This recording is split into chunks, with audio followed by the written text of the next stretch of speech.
Welcome to episode 4 of Ladies Talking Love, Overcoming Anger, Frustration, and Hurt.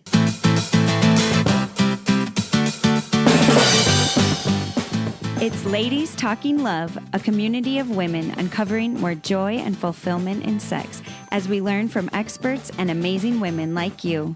Together, let's create a world where women's sexuality is celebrated and understood, beginning with our own. I'm your host, Ariel Finlinson. Let's talk love.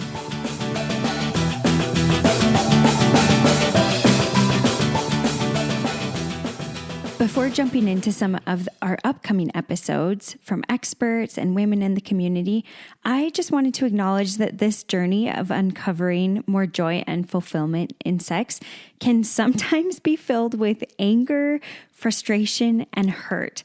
At least that's how it was for me.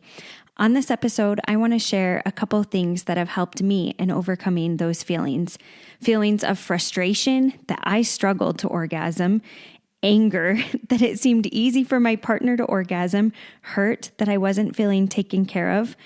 And a lot of those feelings came not because of any lack of love or concern in our relationship, but more because of poor communication and harmful views and beliefs that our culture and society had drilled into me.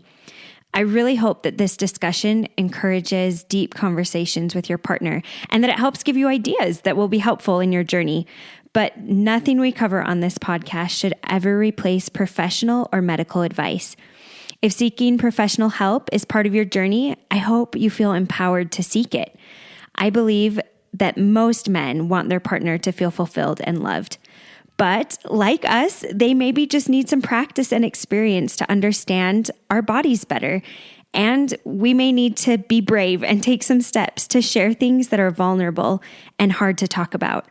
But I do want to say that if you find yourself in a situation where that may not be the case, where you have a partner who doesn't want you to feel fulfilled and loved, I hope you can get the help you need and have the courage to take steps to stay healthy in whatever way that ends up looking like for you. Everyone's journeys are different, and I hope that you feel supported in yours.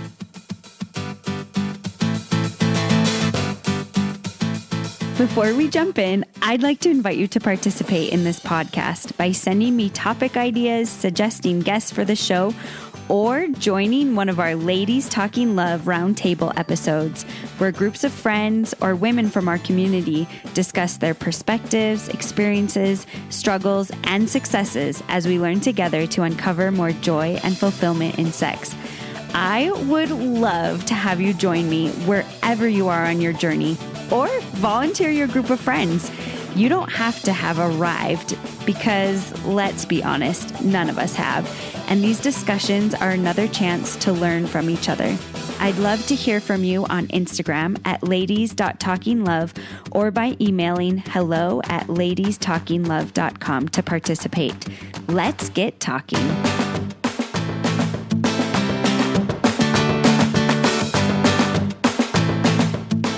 Those of you who have followed along with us so far in our last couple episodes probably have realized that I am not the best communicator.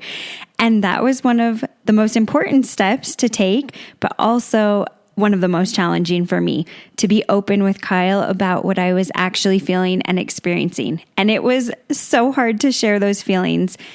And just because those conversations opened up, that's not to say that my anger and frustration and hurt magically went away, or that it still doesn't come up at times.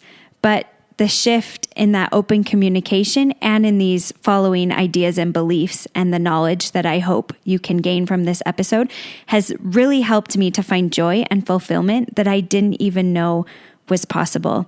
And we have a ton to battle against because our society has not raised us to understand our bodies and to be sexual as women. Can I just say that that is so frustrating to me, that all these cultural norms, all these harmful views around men and women's sexuality, we didn't get to choose. They were just given to us from hundreds and thousands of years of this horribly harmful culture. Dr. Nagoski shares this quote in her book, Come As You Are, from one of her sex researcher friends, Robin Milhausen. And Robin says, We're raising women to be sexually dysfunctional with all the no messages we're giving them about diseases and shame and fear. And then as soon as they're 18, they're supposed to be sexual rock stars, multi-orgasmic and totally uninhibited. It doesn't make any sense. None of the things we do in our society prepares women for that. Besides wanting to scream about that quote and how angry I am about our broken culture and society, I want to just say thank you. Thanks for being here. Thanks for taking the time to work on improving your view of your sexuality and women's sexuality in general, and taking steps that we can make a difference in the world. That's one thing, even though I'm so frustrated about this culture that we've inherited, I'm excited that we get to do something about it. As women, as men, we can band together. We can learn. We can learn what has been taught that's false, and we can make those changes, starting with ourselves and then our families and then our communities in which we live. And to prove to you that this type of society is possible, I want to tell you about this little island in the Cook Islands called Mangia. I may have totally butchered that name, but this island is absolutely fascinating to me. On this island, women are expected to have not just one orgasm, but preferably 2 or 3 to each of their male partners' orgasms. And anthropologists, as they studied women's sexuality across the globe, found that in societies where women were expected to orgasm, they did. And I bet you can guess this next part. In societies where women's orgasm doesn't seem as important, women struggle to orgasm. And so their best explanation for this is that when women are expected to orgasm, they're more likely to be willing to learn or to be taught how. And most women do need to learn how to orgasm. When the world opens up for travel, let's get a group together and go to Mangia, because I am fascinated to know how they created a society where women's sexuality is so accepted and celebrated. I have a hunch, though, that one of the most important ways to help with this, and that they probably did in Mangia, is the way that women are taught to view their bodies. Dr. Nagoski talks about how the way that we feel about our genitals and our secretions is learned, and that just by loving our body the way it is right now, that is the number one thing we can do to enhance our sexual fulfillment. And that just by accepting and loving our body, you can have more intense arousal and desire and bigger, better orgasms. I really believe that our bodies are a gift. They are beautiful and perfect just the way they are, no matter what size or shape you are, and no matter what the media tells you you should look like. Our bodies were made to be able to express and receive love, connection, and pleasure. I don't think that what I'm going to share with you is the only important way to overcome some of these cultural norms, but I hope that what I share will be helpful. One of the most important things that has helped me is to find ways to connect with my spouse.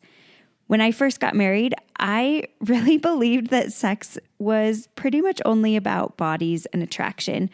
The way the media talked about attraction and love stories, the way women around me talked, and how I'd been raised to cover up my body so I didn't arouse a boy who saw me. I felt like my body was an object, something that was going to be used in my relationship to satisfy this hunger of whoever I would marry.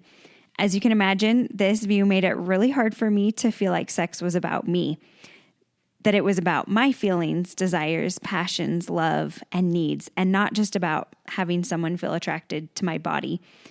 I've come to believe that sex isn't really about bodies. And when it is, it ends up feeling empty. Even though our bodies are, of course, so important, I think that fulfilling sex is a physical way to show our partner love as a capstone to all the other ways that we've connected. Connecting on levels of our relationship like emotional, mental, spiritual, and physical levels. That is what has made sex more fulfilling for me. And here's some of the examples of ways that I like to connect to my spouse.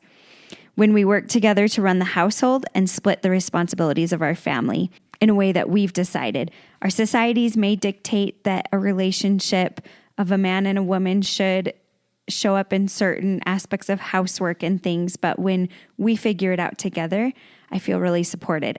I actually read a fascinating article about this recently, that couples who share the housework more equally, they have more gratifying sex and more sex than their forebears, which I just thought was so fascinating, because for me, that has been a huge thing when we decide together, and it's not just about something that's expected of me, but we as a couple decide what things we're going to split in the household and help take care of our kids together. Another way that I like to connect is to take time to touch each other in non-sexual ways throughout the day. That can be a hug, a kiss, a hand on my back as he passes by. And this helps show that physical touch isn't just about an end goal of sex. I also love when we can talk about our hopes, dreams, our convictions, beliefs, and support each other to work on them, on things that we're passionate about. We share our fears, our mistakes, and ways we don't feel we've measured up. One of the most beautiful parts of our relationship for me has come when I share things that I really think would change his love for me, but he loves me the same, if not more. And that makes sex a culmination of a life together, not just about our bodies. I just want to emphasize a little more this aspect of sex not being about bodies, even for men. There's a new book out by Dr. Sarah Murray called Not Always in the Mood. And in it, she kind of debunks these myths that we've been taught in our culture surrounding male sexuality. And one of them, she says, perhaps more than any other myth, the myth that men's desire is primarily driven by physical appearances is the one that paints men as particularly surface level. She goes on to say far too many women end up missing the much deeper and much more meaningful ways that their male partner is sexually turned on by them that go so far beyond the shape of their bodies or what they are wearing. And many of men's emotional bids for connection go unnoticed. When I started to view sex as a way to connect with my spouse and to see that he wanted to connect with me, it completely changed the way I felt about it. I felt loved and I felt seen instead of being used for my body. And that was a complete shift in the way that I viewed sex. Another thing that has really helped me is to learn about my body and to learn about my body so that I can then teach Kyle about my body so that he knows how my body works. And there's two parts to this. The first thing is knowing and owning that you are a sexual being and that that's beautiful and normal. Know and use the names of your body parts. And yes, ladies, I am talking about the words clitoris, vulva, vagina. All of those are included. Look at all of your body, name those parts. And one exercise that Dr. Nagoski talks about in her book is to name what you like about those body parts. And this can be really challenging at first. As I've practiced this exercise, it has caused a lot of cognitive dissonance because we've been told all growing up that these parts are kind of weird or dirty, or there's all these views that have been put on us. And as I've worked to overcome some of those views about my body, it's been hard. Sometimes I can only mention facts about my body. For example, noticing that my belly sags a little more after giving birth or the stretch marks on my legs, but also being able to notice things that I'm grateful for in my body, that I'm grateful I have arms, that I can give hugs. But my view of my body is getting better. And as I practice, I'm able to see things more for what they are and be grateful for them than looking at them in disgust or fear. I don't believe that we can truly accept love of someone else in areas that we don't love ourselves first.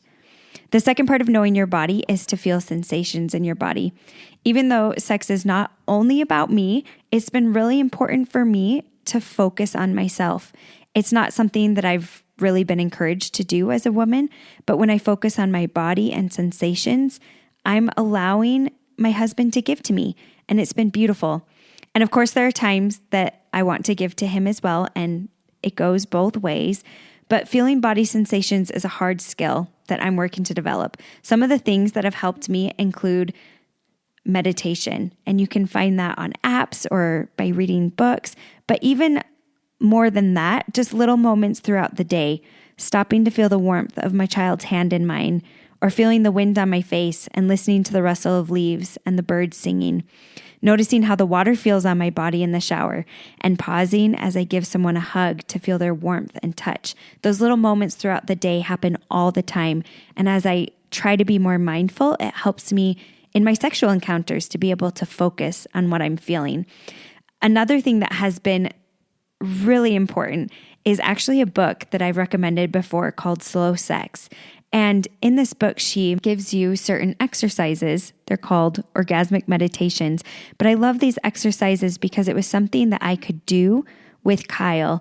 And together we could learn how my body worked. And it also helped us practice language to say, I like that, or I want that faster or harder. And to practice things that can be hard to say when you're actually in the moment of a sexual encounter. But if you've already practiced that language and talked about it, then you both have such a step up to be able to be in a good place when you're together. The last thing I want to talk about today is something I am so passionate about. The definition of sex needs a complete definition makeover. Can we please do this?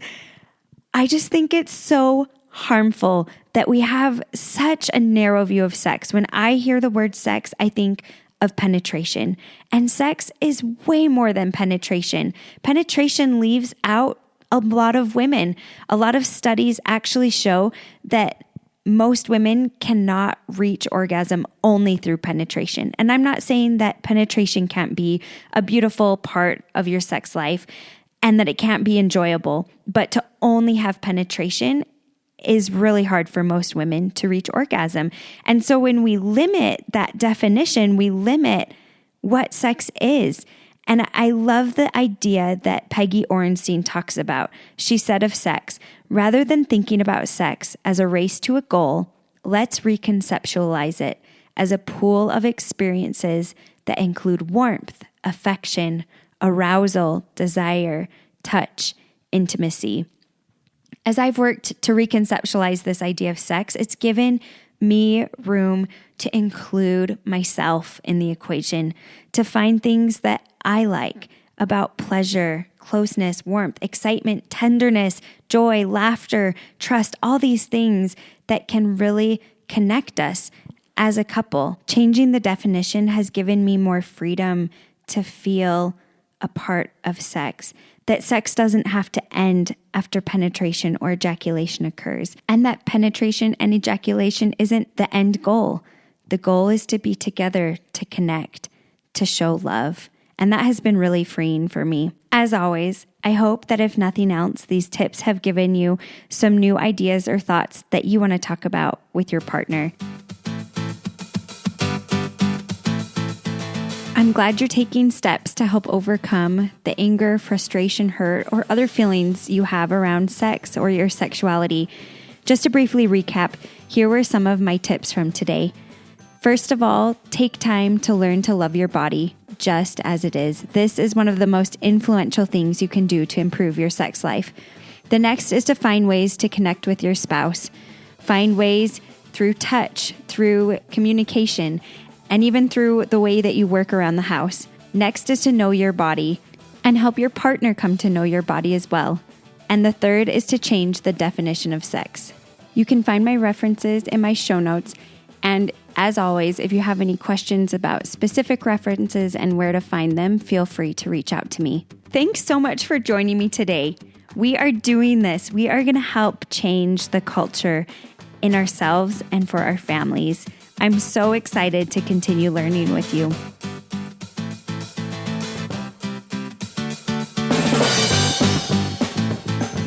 Join the conversation at ladies.talkinglove on Instagram and tag your friends who would like to participate.